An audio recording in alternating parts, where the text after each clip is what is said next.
सफैलायबाय जोंनि गेजेराव दाउ खौवौनि रिंखांनाय देंखोजों उदां बोथोरनि सिमब्रेनाय बारजों हायलालाय हुइलालाय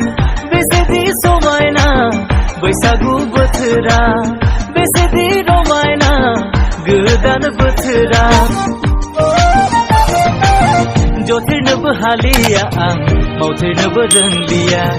दिनैनि बैसागु बोथोराव